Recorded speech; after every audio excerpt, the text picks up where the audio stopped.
Hi, and welcome to Enchantment of Eternity's review of Game of Thrones Season 3. This video is a part of a series of videos where I review earlier seasons of Game of Thrones that I have yet to review. So I'll have to start off by giving a spoiler warning for Game of Thrones up to Season 3. If you haven't seen up to the end of Season 3, you may not want to watch this video, otherwise some things will be spoiled for you. However, this video will not contain spoilers beyond Season 3 for the majority of the video. I will have a section at the end where I talk about later seasons, but I will give a proper spoiler warning before doing so, so if you haven't seen beyond Season 3, you are safe from spoilers. Now, before I start talking about Season 3, I feel the very first thing I need to make absolutely clear is that, in my opinion, there is no such thing as a bad season of Game of Thrones. Every season of Game of Thrones is awesome, and I would hold every single season higher than the best season of the vast majority of other TV shows. I feel that highly of Game of Thrones as a top-notch quality show. But that being said, out of the 6 seasons of Game of Thrones that have aired so far, Season 3 is by far my least favorite. Again, it's not a bad season by any stretch of the imagination, as there's still a lot of amazing sequences this season, but in my opinion, it doesn't quite live up to the high standards of the other 5 seasons. The main issue I had with this season is pacing, as I strongly feel it is the most poorly paced season of the show and oftentimes moves far too slowly. Now, some might accuse me of not appreciating great drama and dialogue-based scenes and only wanting to see action, violence, and sex because of that statement, but those who would say that are obviously not familiar with my channel, as I have stated time and time again that I'm a huge fan of dialogue-heavy scenes, and one trait I love in shows and films are strong characters, and these aspects are far more interesting to me than flashy action sequences or dazzling CGI. But another thing that's important to me is well-paced, well-structured stories, and in my opinion, Season 3 fails at this for the most part. In fact, I do enjoy many of the slow-paced dialogue scenes this season. Many are good at building and establishing characters, and some feature some great acting. But the issue again is pacing. I enjoyed scenes like these more in other seasons because they are always well based and have an equal number of other scenes in the episode that push the story forward, whereas the issue here is that there are too many of these scenes grouped together and not enough counterbalance. In fact, there are numerous amount of scenes this season that to me come off as something you typically find in the deleted scenes section of a DVD or Blu-ray, as it isn't really necessary to the story or telling the story of the show overall. Season 3 was really hyped for me, as I had several friends who read the books told me that book 3 was the best book, and since Season 3 was covering that book, it was going to be the best season. And in the featurettes aired on HBO before the season started, Dan and Dave were saying that this was the season they've been waiting for ever since they first started the show. They weren't sure how long the show would go for, but they were just mainly hoping that it would last to Season 3 so they would get a chance to tell the story that they really wanted to. And so after hearing that, I was really hyped for Season 3, but what I got instead felt more like a screeching halt, as the first 2 seasons did a brisk enough pace with a lot of things happening that were exciting, helped push the story forward. Sure, the first 2 seasons had its slower episodes, but overall the story seemed to move at a good pace. Here it seemed to be mostly spinning its wheels for most of the season.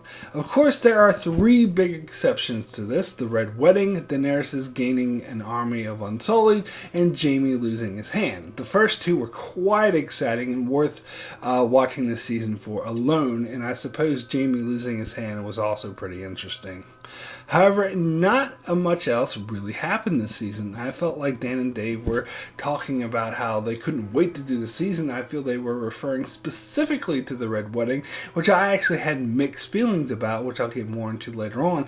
But it seems that they were banking the entire season on one sequence, and to me, that is not enough to carry the season.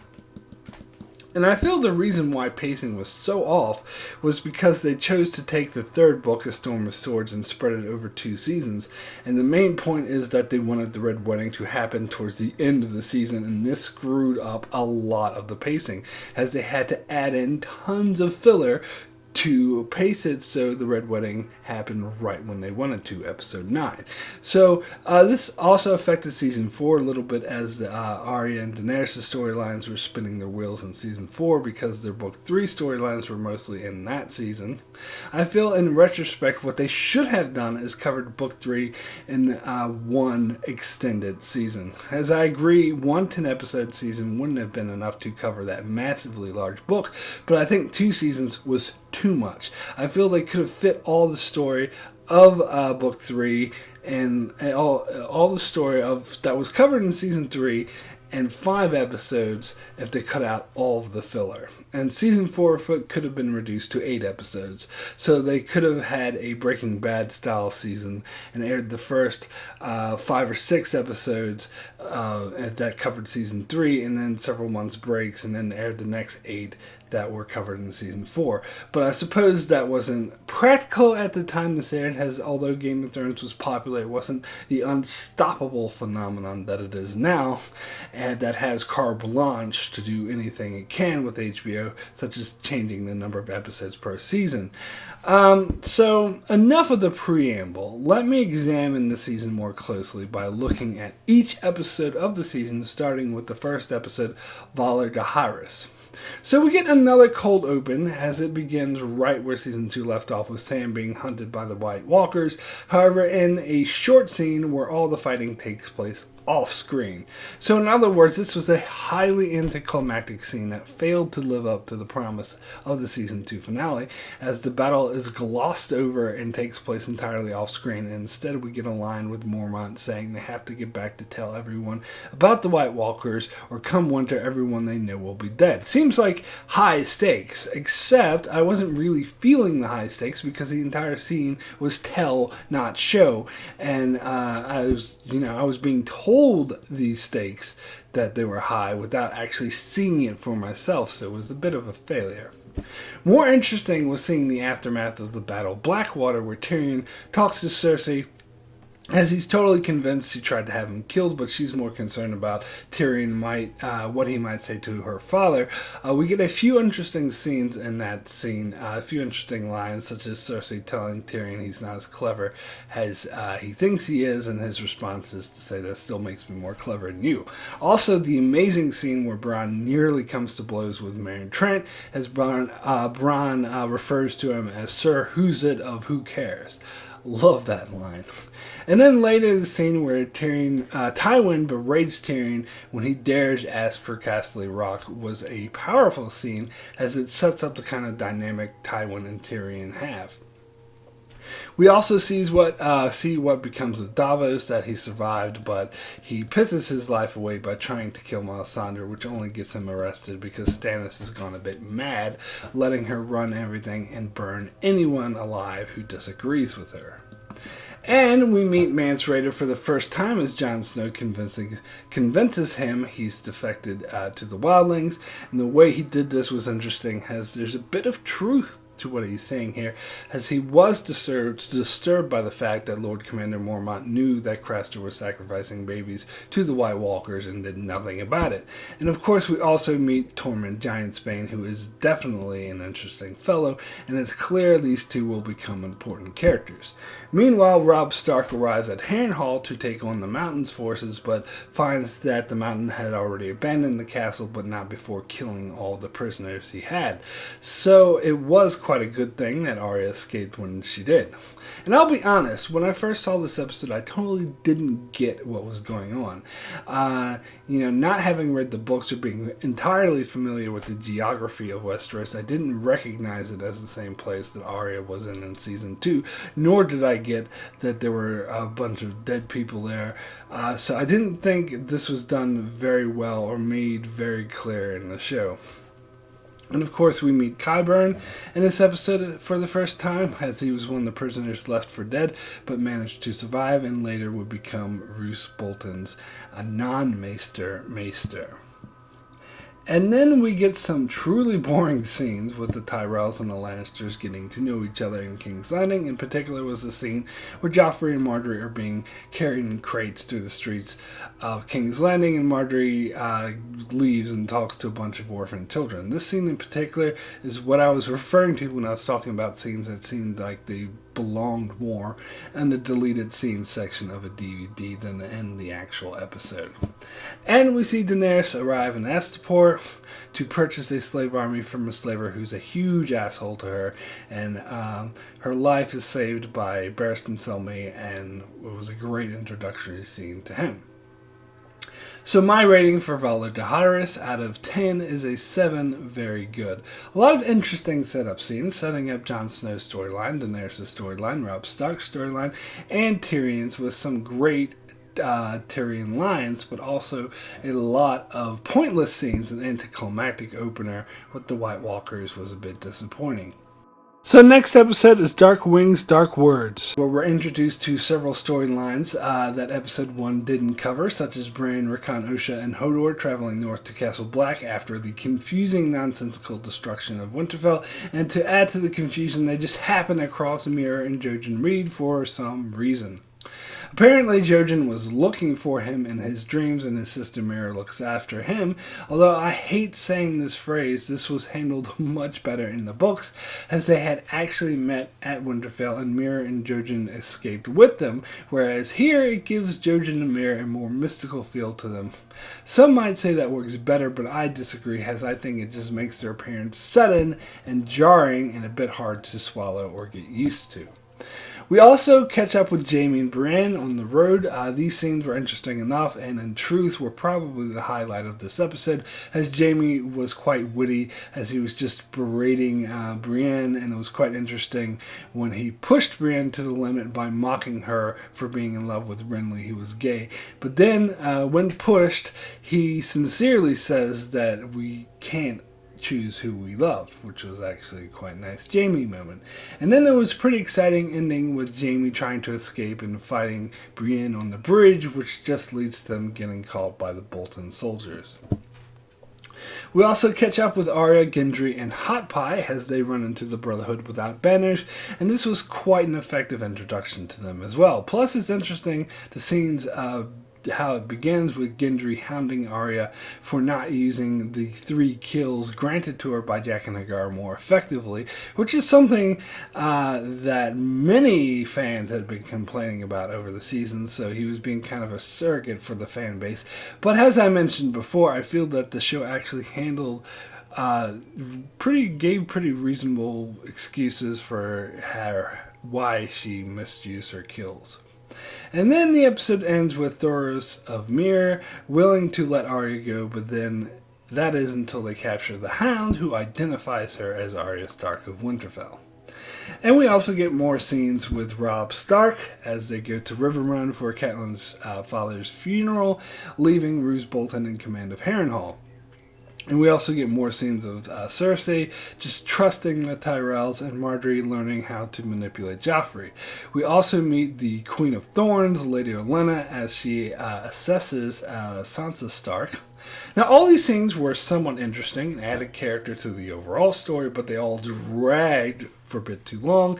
And again, had it been paired in an episode with other interesting scenes, it would have made it a lot more tolerable. But there were just too many of these slow-paced scenes coupled together that just lasted for too long. So my rating for Dark Wings, Dark Words is a 6, good. The Jaime and Brienne stuff and Arya meeting the Brotherhood were really interesting, good scenes, but the rest of the episode was mostly filler, although we did get some good dialogue scenes that may have been better had they not been so many of them coupled together. So next is The Walk of Punishment. The title refers to what Daenerys finds out about the Unsullied, who are tortured to death and forced to do the Walk of Punishment for offenses that any reasonable person would consider to be incredibly minor.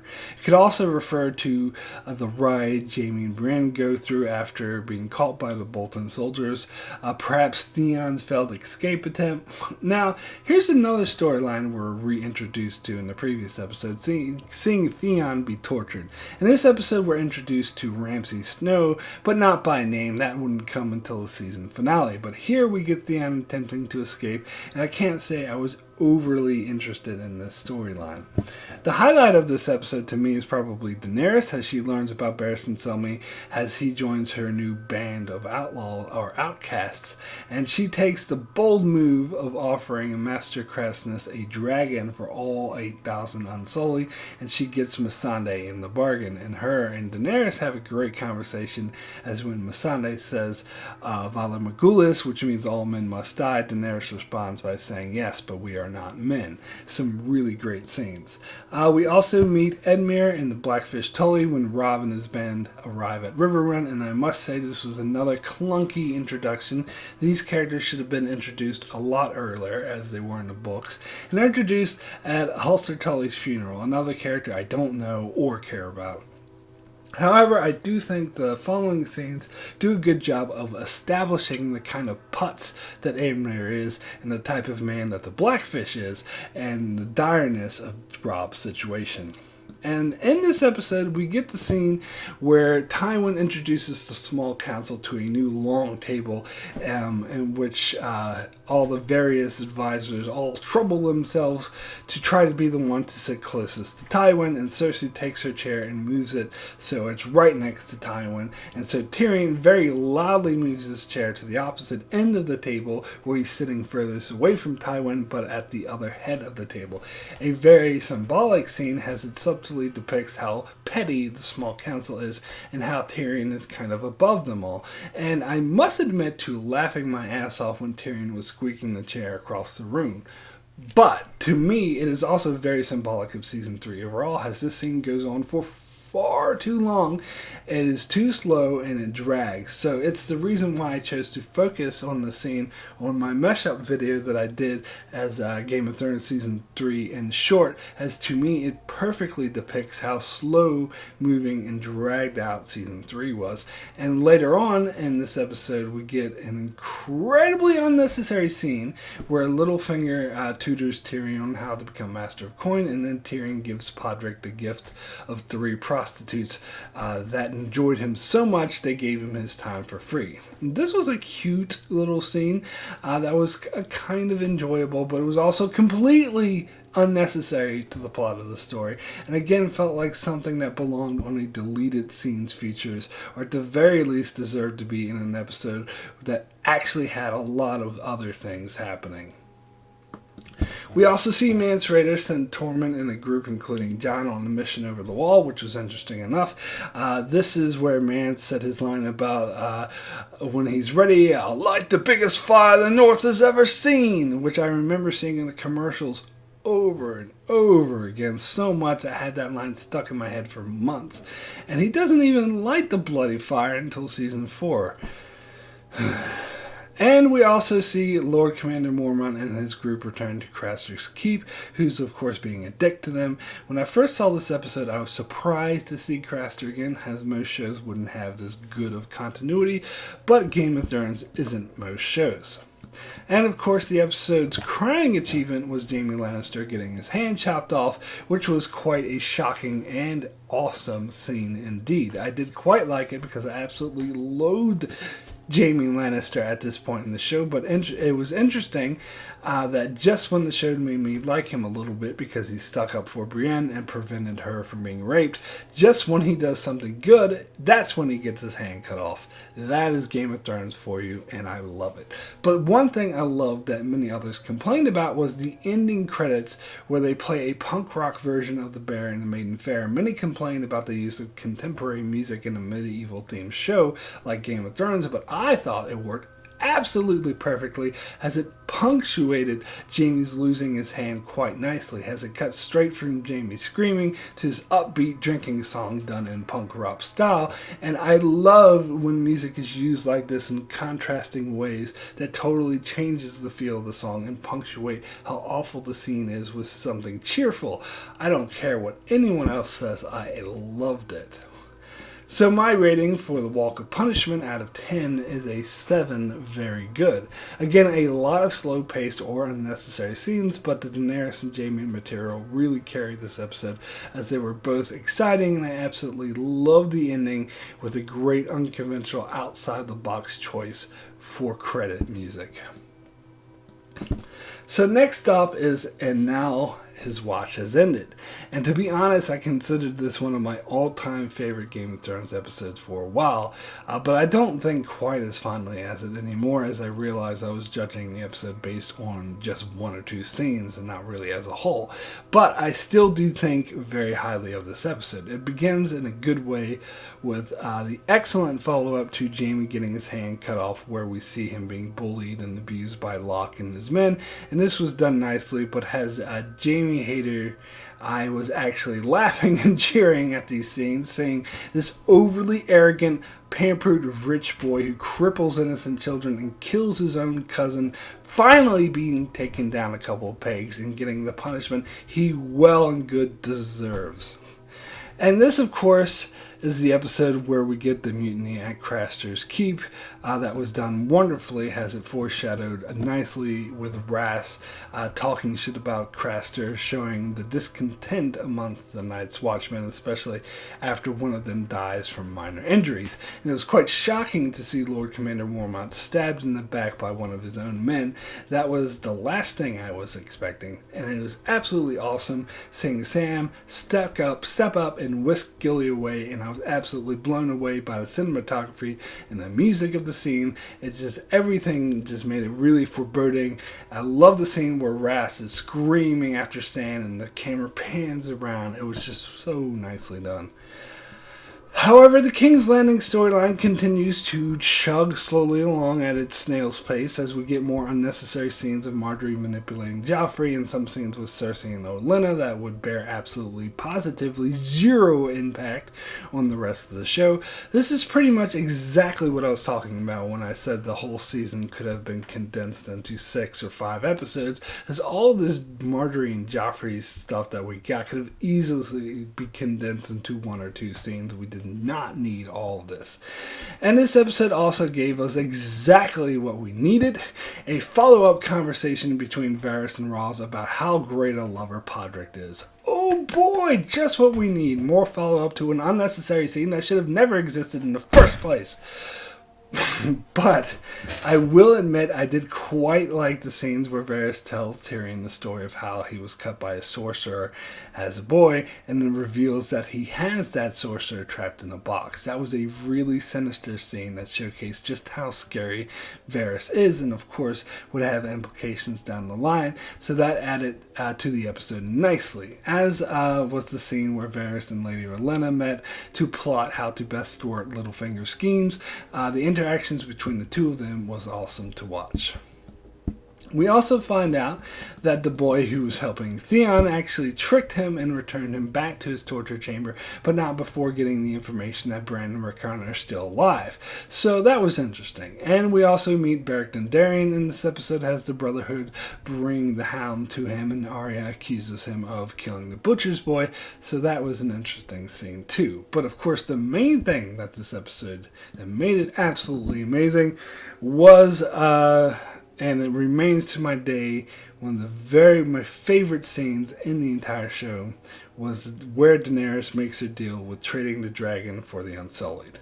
Now, I could see where they were going with this. I wasn't too surprised when Daenerys turned on the Masters, as that's exactly what I was expecting, but that didn't make the scene any less awesome. I would argue this is the first truly badass Daenerys scene that we got in the series. I remember when I first watched this episode, I went on YouTube immediately after and watched this scene 10 more times in a row. It was just so badass. It was amazing how it began with revealing that Daenerys could speak High Valyrian and thus could understand all the times Krasinus was being an asshole and calling her a bitch and such, which I kind of suspected too, as you could tell in some of these scenes, the way Daenerys looked at him, that she could understand what he was saying. And it's actually a huge credit to Emilia Clarke's subtle acting in those scenes, where you could tell, but she didn't make it too obvious. Not until she had the Unsullied, where Krasinus said, "Oh, the bitch has her army," and Daenerys glared at him, making it clear she understood what he was saying. But it was amazing when he responded to him, and when she responded to him in Valyrian, and the fact that she was keeping this from him the whole time was very cunning of her. And the thing is, the scene isn't very long, as the majority of the actual battle takes place off screen, but they show you all they need to, and enough to still make it absolutely awesome, as I was content with one of the most badass moments in the entire show, when she said Darius and Drogon just roasted Krasinus alive. That was amazing. And again, we didn't need to see all the bloody details of the battle, as they gave us just enough shots to exemplify what was going on, and a few awesome, very cinematic shots that showed Daenerys standing with the fire in the background, or with the Unsullied in the background, with Drogon flying overhead. Some of these images have been repeatedly reposted on the internet ad nauseum throughout the years, and for good reason. And then, of course, it ended with an awesome Daenerys speech, where she declares the Unsullied free, and a stomp and approval, as I'm sure they were glad to get the order to kill the Masters. But the main thing was seeing her charge with a humongous army. She's in charge of this humongous army and 3 dragons flying overhead. As in the first 2 seasons, she was constantly losing, constantly getting beaten back, and it was mostly just a scared, naive little girl. Whereas here, she stood up as a badass, as she did all of this on her own, which made it was made more believable because of her season 2 story arc, where she learned to stand up for herself. So in other words, the structure of her storyline was beautiful and told a great, inspiring story. So my rating for "And Now His Watch Has Ended" out of 10 is a 10, the best. The sacking of Astapor scene alone is enough to make this episode an instant classic and one of the greats, but on top of that, we get some other great scenes with the mutiny at Craster's Keep, Varys' surprise in the box, and Jaime getting his just desserts. All of this greatness far outweighs any of the negatives in this episode. So the next episode is Kissed by Fire, which starts off interestingly enough with the big combat between the Hound and Beric Dondarrion, which was a pretty exciting battle. It was pretty cool how everyone was chanting guilty when they thought the Hound would lose, but of course he didn't lose, and Beric was killed, and then he comes back to life, which was quite the shocking revelation, but it did make it clear that the Lord of Light could resurrect people, or at least his servants could. And we learned that Beric died and was brought back to life 6 times. That is quite interesting indeed, and makes Storos of Myr quite the powerful character. And of course, we see Jon Snow and Ygritte's romance blossom as the two of them are intimate, and they have their time in the cave. That would become an iconic moment for the show. It was quite well done. And then Jaime and Brienne are brought to Roose Bolton and Harrenhal, and one of my favorite moments was when Roose trolled Jaime by telling him Stannis attacked King's Landing and made it sound like Cersei died, but then she was like, "Your sister is alive and well." It was quite funny. Even though Roose yelled at Locke for what he did to Jaime and tried to help Jaime back to health, he still liked to fuck with his head. And of course, we get the bath scene with Jaime and Brienne, which everyone raves about, but I did not like it. In fact, it pissed me off because it felt like a contrived attempt by the writers to shove Jaime down my throat and trying to force me to like him. The problem with this scene is he reveals that the Mad King was about to kill thousands, and Jaime saved everyone in King's Landing by killing him. Okay, so there's 2 problems with this, being a huge revelation. First problem is, in the show itself, the Mad King was never shown, and it was nothing but an antidote. So I give exactly zero fucks that he was justified in killing the Mad King, because that's not why I hated Jaime. I hated him for crippling Bran, killing his own cousin, trying to kill Ned, killing his household guard in the process. Does the fact that he was justified in killing the Mad King make up for any of those things? No, not one bit. So fuck Jaime. And secondly, this wasn't news to me because he had already mentioned this in season 1 when he was talking to Robert. Maybe he didn't go into as much detail as he did here, but he talked about how the Mad King's dying words were burn them all. So I already knew that Jaime was justified in killing the Mad King. I just don't care. And I really don't understand why many were acting like this was some huge revelation and made Jaime turn him into some sort of a hero. Maybe they forgot about that scene in season 1 because this wasn't a huge revelation. So this is also the episode in which Robb Stark beheaded Lord Karstark for killing the Lannister boys. This was a pretty intense scene. I loved the music and the way it played out. It was really obvious that Robb was making a huge mistake. That being said, this is an example on how this season starts to sort of sidetrack with a lot of unimportant characters. Something, of course, the books do all the time, but as a TV show, it doesn't work quite as well. I remember when I first saw this, I had no idea who the Karstarks were.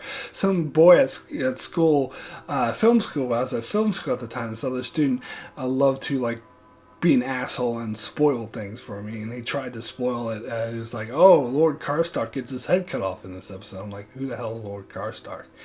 So he failed because I don't know who the fuck that guy was. Of course, I did recognize him when I saw him as that guy who was bitching and whining about his son being killed by Jaime, but I didn't know him by name. But this episode does spell out that the Karstarks make up a large part of Robb's army, and that by killing him, he just lost a huge portion. So I'm not saying that I hated it, but it did seem kind of like an aside. In Essos, we get some interesting interactions with Barristan and Jorah, and we meet Grey Worm for the first time, which was interesting. We also meet Shireen and Selyse in this episode in a series of scenes that bored me to tears. Good God, the Stannis stuff this season was boring. And in King's Landing, we get more of the typical drawn-out plotting of who's gonna marry who, as Littlefinger thwarts Varys' big plans to marry Sansa Dolores by telling Tywin, who instead announces he will marry her off to Tyrion. And that scene with Tywin telling him while Cersei gloats and then wiping that smirk off her face by telling her she'll marry Loras was an interesting and well-acted scene, but I don't think it was strong enough to end the episode on, but that's just me. We also get another scene where I feel belonged more on a deleted scene featurette, with Lady Olenna talking to Tyrion about the finances of the royal wedding. This scene was horrible to watch. It wasn't horrible to watch. It was an interesting enough scene, but in the end, it was completely and totally, absolutely unnecessary for the overall story, and no reason for it to exist other than to have Tyrion and Olenna share the screen together.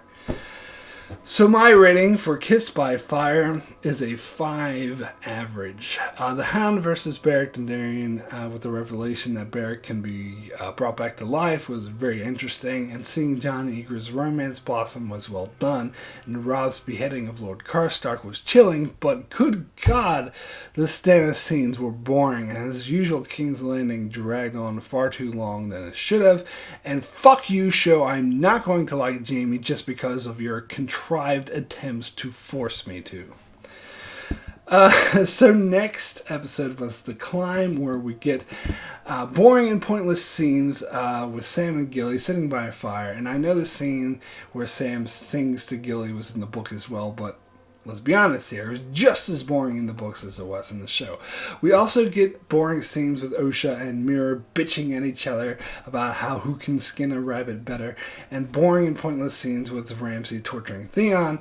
More than that, the scenes were quite ridiculous because they seemed to try to make it into this huge mystery on who it was Theon was being tortured by.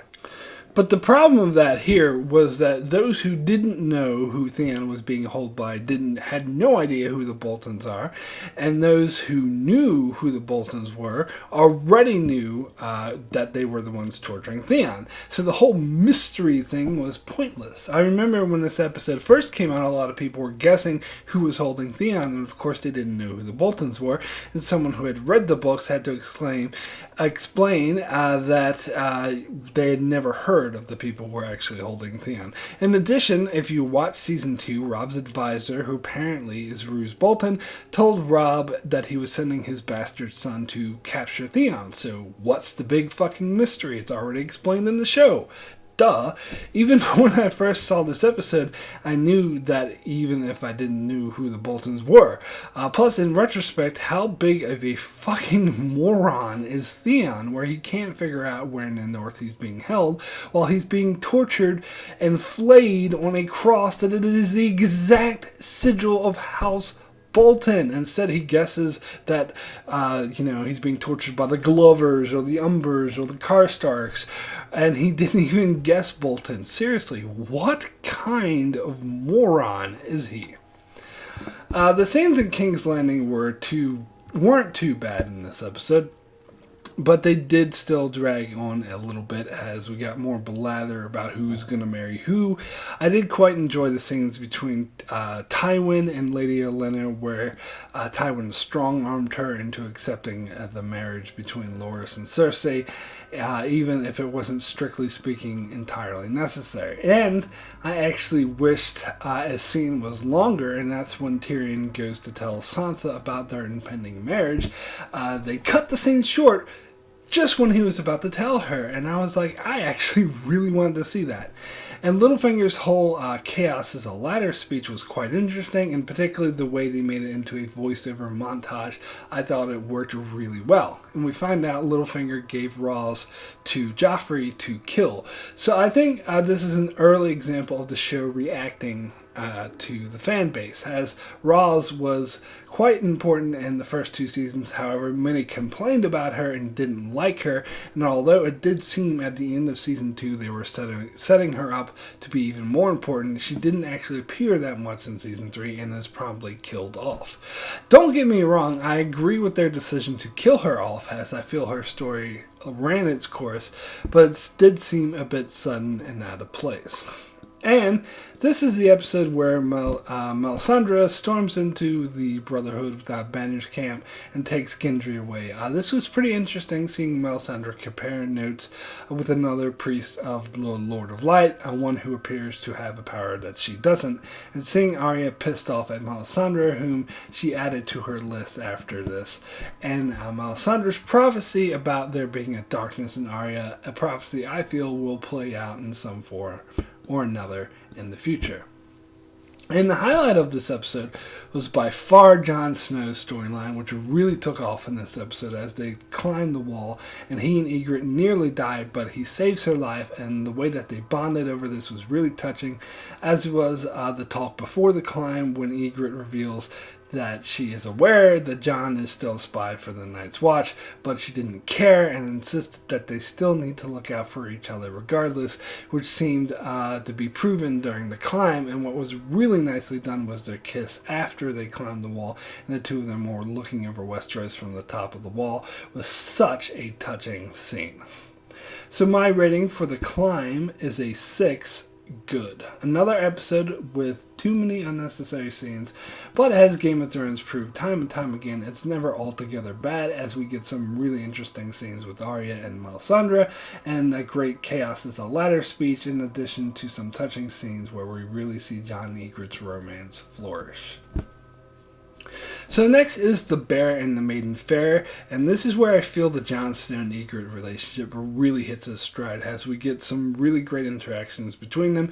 You could tell that the way he looked at her changed, as he did truly love her and was devoted to her, and it was interesting that they both knew he was still working for the Night's Watch, but they were able to look past it. But he warned her about attacking the North because he didn't want her to die, and she recognized that. So I must say that this is the first season, I really liked Jon Snow, as I didn't really care much for his storyline in the first 2 seasons. But here I thought it worked amazingly well. And this is no small part due to the great acting of Rose Leslie, who plays Ygritte, and the chemistry between her and Kit Harington just works so well. The scenes in particular just really got me invested in the strange predicament Jon Snow was in. We also get a scene at the start of the episode where Robb Stark is on his way to the Twins to marry Edmure Tully to one of the Frey's daughters so that they can rebuild their alliance with the Freys, and we get a lovely romantic scene between Robb and his wife Talisa where she tells him she's pregnant, and they kiss and they love and they're by the fire and it's all cozy and warm and lovely and happy and fluffy. And as soon as I saw this, alarm bells were like going off like crazy in my head. I had no idea that the Red Wedding was coming, but as soon as I saw the scene, I knew it was foreshadowing something awful was about to happen to them, because whenever 2 people are this happy in Game of Thrones, one thing is for certain, that it won't last. So, King's Landing mostly deals with the aftermath of the announcement that Sansa must marry Tyrion, and we get a nice scene with Marjorie consoling Sansa. But what I thought worked really well was seeing Shay's reaction. Yes, it was a tad bit annoying to see how jealous she was and how unfairly she blamed Tyrion, but it isn't the interesting dynamic that I established here in the show, where Tyrion and Shay do love each other, that is no longer about simply being paid for Shay. But they are in an impossible situation because Tyrion is highborn and Shay isn't, where Tyrion is forced to marry another, and he proposes a situation where they can love in secret, but of course she's not completely okay with that. And we also get a scene between Joffrey and Tywin, where basically Joffrey starts to notice that Tywin has taken charge and tries to talk to him a bit, and Tywin basically just reasserts his authority over him. This was an interesting scene, but yet another example of a scene that would have worked much better had it not been surrounded by too many other slow-paced scenes. But the Daenerys scenes continue to be impressive, as we got a great scene with her arriving in Yunkai and preparing to sack the city, and I absolutely loved her negotiation with the wise master of Yunkai, who very arrogantly tries to buy her off, and it was so great seeing her stand her ground and use her dragons to intimidate him. A lot of great lines in the scene. I absolutely loved it. And it was also interesting seeing Bran's storyline as Jojen insists they must go north of the wall, and then Osha tells a very chilling story of how her lover came back as a white, which is why she fled from the north in the first place. This scene worked very well. And then we get the Brienne and Jaime stuff, as Jaime is to be sent back to King's Landing to his father, but Roose refuses to let Brienne go and gives her to Locke to play with. These scenes didn't make quite as much sense in the show as they did in the books, as in this situation it doesn't really make sense that Roose would directly refuse Jaime by keeping Brienne if his own men were responsible for Jaime losing his hand, and we now know that Roose was building a secret pact with Tywin. Seems to me he would do everything he could to build that friendship, so refusing Jaime doesn't seem like a wise decision. And I must admit, it was nice to see the kind of relationship Jaime and Brienne had formed, as he had promised to fulfill his promise to Catelyn. But then, of course, once he learned Locke means to kill her, he goes back to Harrenhal to rescue her, which he does directly from the bear pit. And these scenes were interesting enough, however, I wouldn't describe them as great. So my rating for The Bear and the Maiden Fair is a 7, very good. A passably good episode that builds on a lot of romances, such as between Tyrion and Shay, Jon and Ygritte, Robb and Talisa, Jaime and Brienne. It does it quite nicely, but nothing about this episode screams greatness, and like most of Season 3, it moves at quite a slow pace. So next comes Second Sons. The title would suggest it deals mostly with Daenerys' encounter with the sellsword company of the same name, but I found this only took up a small portion of the episode. But it was a good portion, though, as I found her encounter with them really fascinating. And this is where we are introduced to the character of Daario Naharis, and I don't care what anyone says, I'm absolutely thrilled that he doesn't have blue hair in the show. That would be ridiculous. And this was a very effective introduction introduction to this character, as he is obviously different than the average sellsword and does think quite highly of himself and puts his infatuation with Daenerys above everything else. So it was great seeing him sneak into her tent only to reveal he chopped off the heads of his captains who had ordered him to kill Daenerys, and then devotes himself to Daenerys. And such, Daenerys gains the allegiance of the Second Sons. However, when I think of this episode, I think of the wedding of Tyrion and Sansa, and these scenes dragged on for far, far too long, and I would say they take up the bulk of this episode. And I'll be perfectly honest, whenever I watch the entire show, when I rewatch, these are the hardest scenes for me to get through. Although there are a lot of great memorable Tyrion lines in these scenes, particularly when he gets really drunk, but I just feel that for the most part these scenes are just filled with, they're just far longer than they needed to be, and they just dragged. For example, the scene where Cersei told Marjorie the story of the Rains of Castamere and then said, "If you ever call me sister again, I'll have you strangled in your sleep." Seems like an interesting enough scene, but later on, they would act like this never happened. So the whole existence of the scene is kind of pointless because it's never it has no effect on the rest of the story whatsoever. It was also interesting seeing Tyrion refuse to sleep with Sansa because it was obvious she didn't want to, and he does it with this great line about, "Oh, if my father wants someone to get fucked, I know where he can start." But yeah, I think the same scenes could have been done for half the time than they were. And we also get a few more Stannis scenes as Melisandre brings Gendry back to Dragonstone and Stannis frees Davos. These scenes were fine. They were fine. And then the episode ends on a high note with a very creepy scene of Sam and Gilly being attacked by a White Walker, in which Sam kills it by using the dragon glass he found. And this indeed was when we first found out that dragon glass can kill White Walkers, and it was so awesome seeing Sam step up and facing down a White Walker in order to stick up for Gilly, and the manner in which the scene was done with all the ravens freaking out and chasing them was really chilling and extremely effective. So my rating for the Second Sons is a 5 average. The ending with Sam killing the White Walker was creepy, and Daenerys' encounter with the Second Sons was interesting enough, but the Sansa-Tyrion wedding just dragged on for far too long and was filled with a lot of unnecessary scenes. In my opinion, a low point for this series. So next we come to the Rains of Castamere, the most dreaded episode 9 of all episode 9s, and as an episode I loved it and I thought it worked very well. It was one of the best episodes of the series, but I have very mixed feelings about the Red Wedding in particular. As at this point in watching the show, I was sick of seeing Robb Stark get his ass kicked all season. He's been on like a downward slope, so I was just waiting to see his huge victory. So I just wanted this stupid wedding to get over with so I can move on to attacking Castle Rock. But it became apparent during the course of this episode that that would not happen. I personally don't think it's a very dynamic storytelling to have an underdog who's against impossible odds and looks like he's going to fail. And instead, he fails. He does fail. He fails miserably.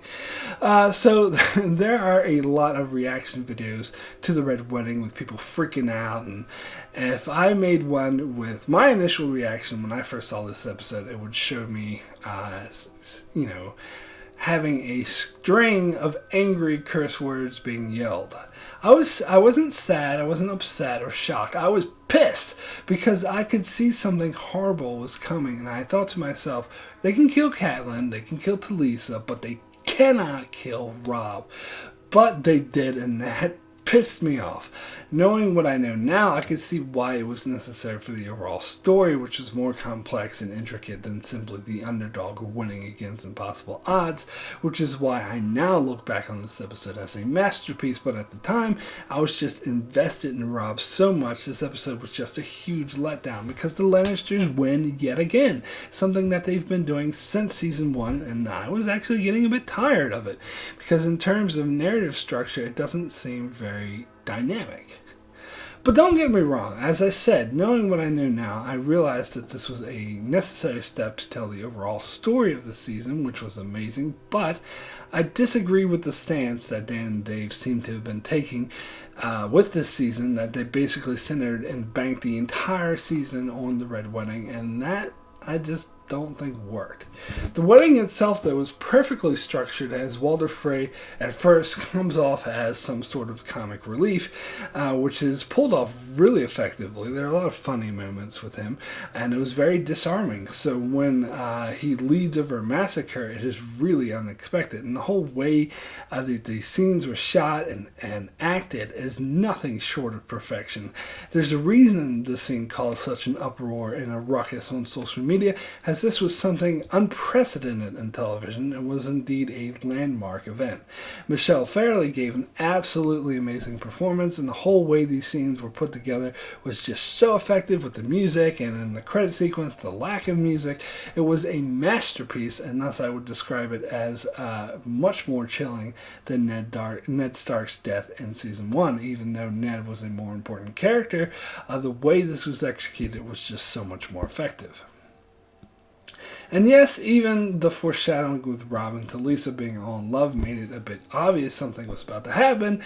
It also made it a lot more emotionally powerful and draining to see Robb cradling her dead body right before getting killed himself. So I would say this is one of the most effective tragic scenes in not just television history, but cinema as well.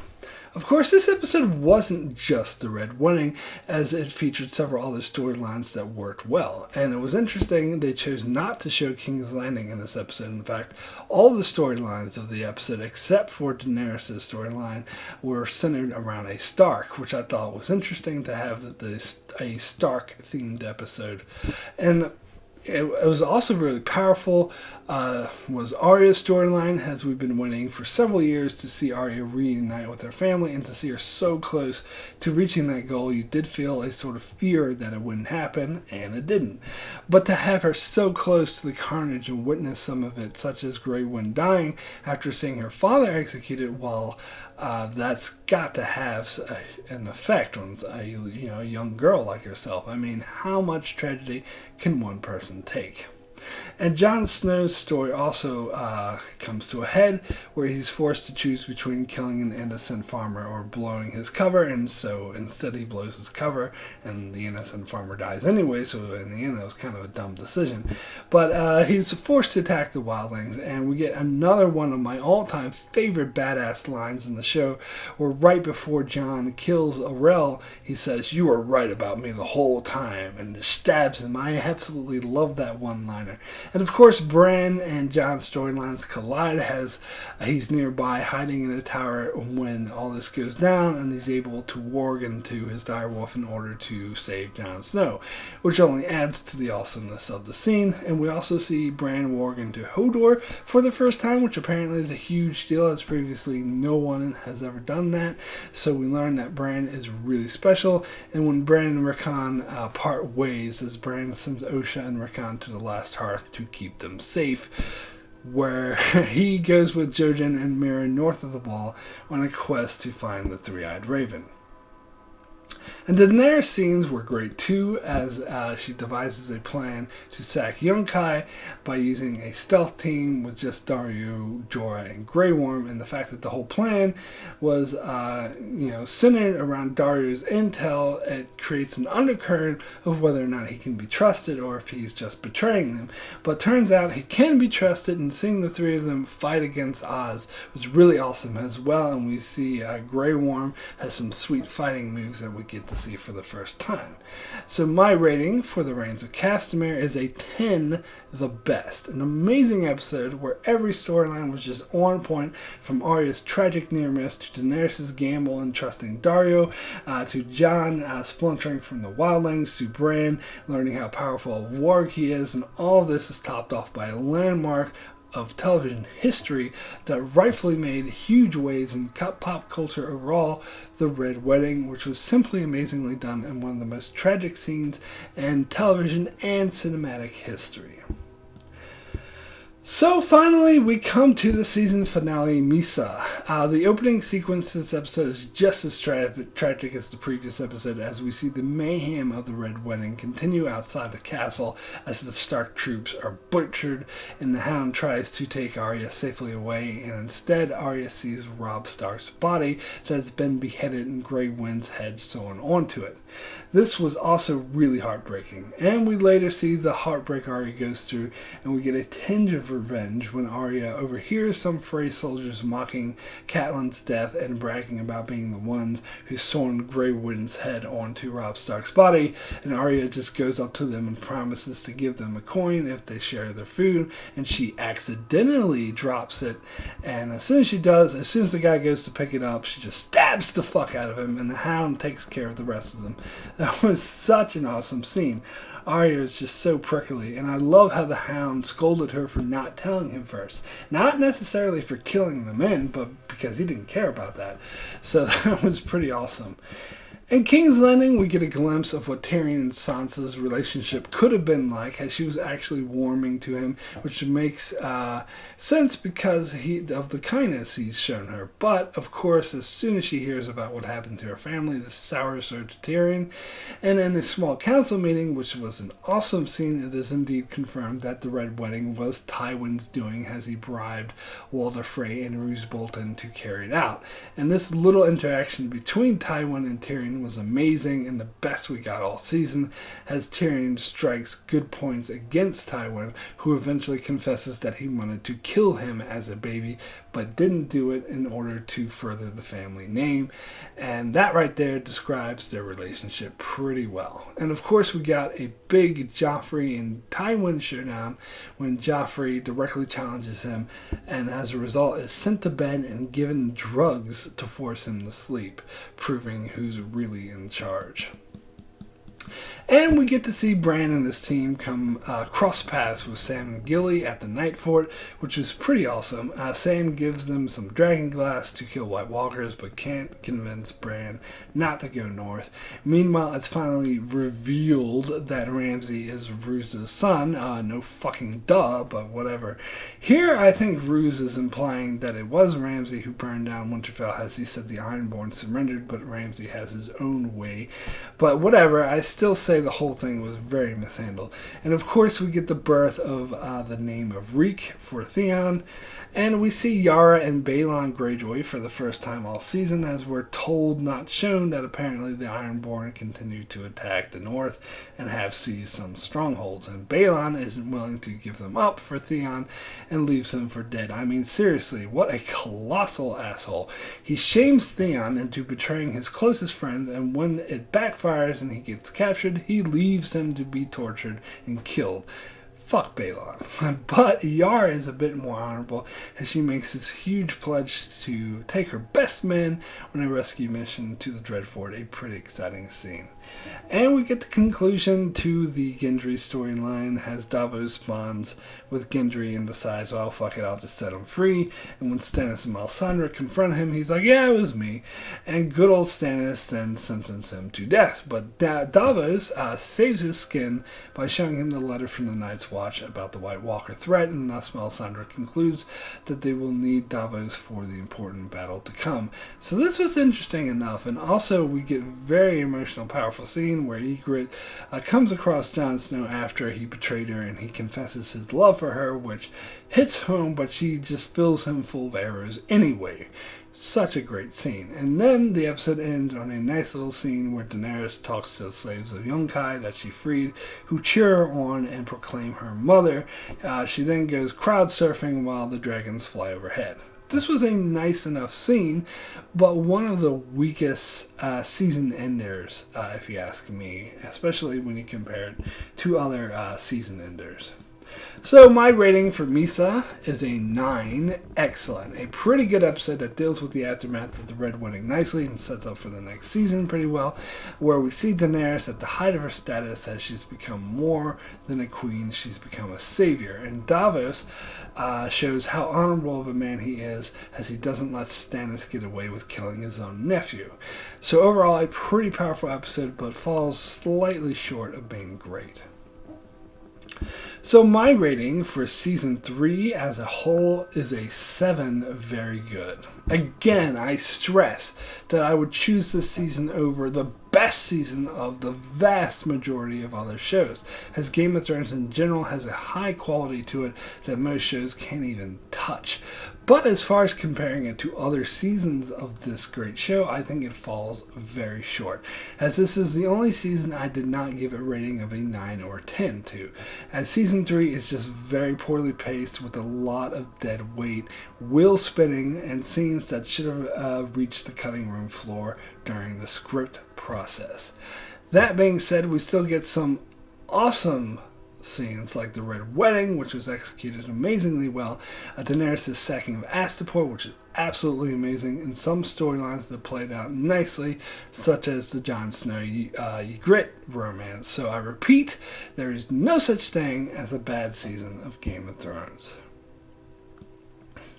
So now's the point in the video where I get into spoilers for later seasons, so if you haven't seen up to Season 6, you will want to turn this video off now, and thanks a lot for watching. But if you have seen up to Season 6, please continue onward. So, although I'm sure at this point in the video you're sick to death of hearing me talk about pacing, I have some more observations on the pacing of Season 3 and how it relates to later seasons, because when Season 3 aired, I had estimated there was no way the show could finish before Season 10, but it turns out they plan on ending it in Season 8, and that's with the shortened final 2 seasons. And that's because it seemed the showrunners are sprinting towards the end, whereas in Season 3 was very slow paced. The common complaint of Season 6 is that it moves too quickly, which I agree with. It does seem like Dan and Dave are rushing the story because they're tired. So if they had thought ahead and paced the earlier seasons, particularly this one, better, they wouldn't feel the need to do this at the end. And I feel that's such a shame, because I would have appreciated a slightly slower and more detailed pace towards the end. But we'll see how things go in Season 7 and 8. Also, I wanted to compare Season 3 to Season 5, as Season 5 is generally considered the worst season of Game of Thrones, but I strongly disagree and would say it's Season 3. Season 5 is far from perfect, and it has its flaws. Dorn! But it seems to me people hyper-focus on its faults, such as Dorn or Sansa's storyline, which I personally don't think is quite as bad as many others make it out to be, and they ignore all of Season's 5 high points, which in my opinion are far more numerous than Season 3, as we have the entire King's Landing storyline with the mind games between Cersei and Marjorie was absolutely amazing, such as the High Sparrow stuff, the Walk of Shame, and then the dragon scenes in the fighting pits was absolutely amazing, and Arias stuff killing Meryn Trant was so awesome, and of course we can't forget Hardhome, which was beyond amazing, and more to the point, it only had 1 or 2 slow-paced episodes, whereas Season 3 was just filled with slow-paced episodes, and the overall pacing of the season was much worse. So me personally, I much prefer Season 5, but that's just me.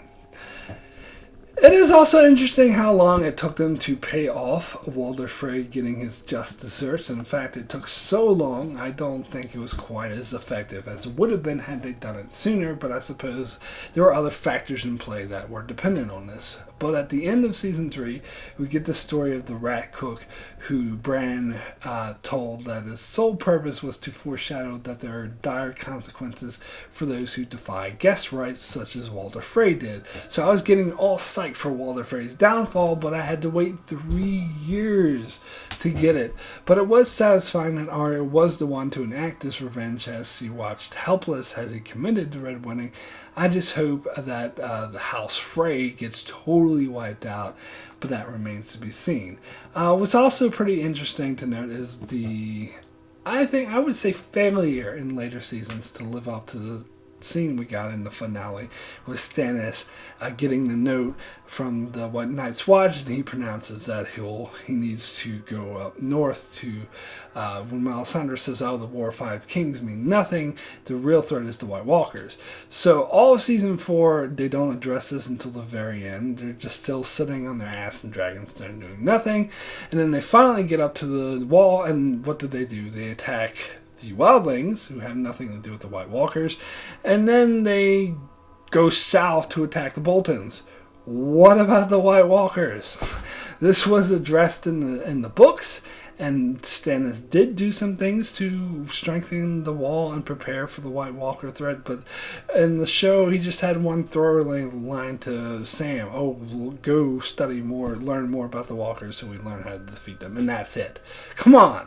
That's bullshit! Your whole reason for going up north was not to attack the wildlings, not to attack the Boltons, but to attack the freaking White Walkers. Melisandre even said this War of Five Kings means nothing, but yet he goes out there just to continue it. So I think that failed to live up to the promise of this scene.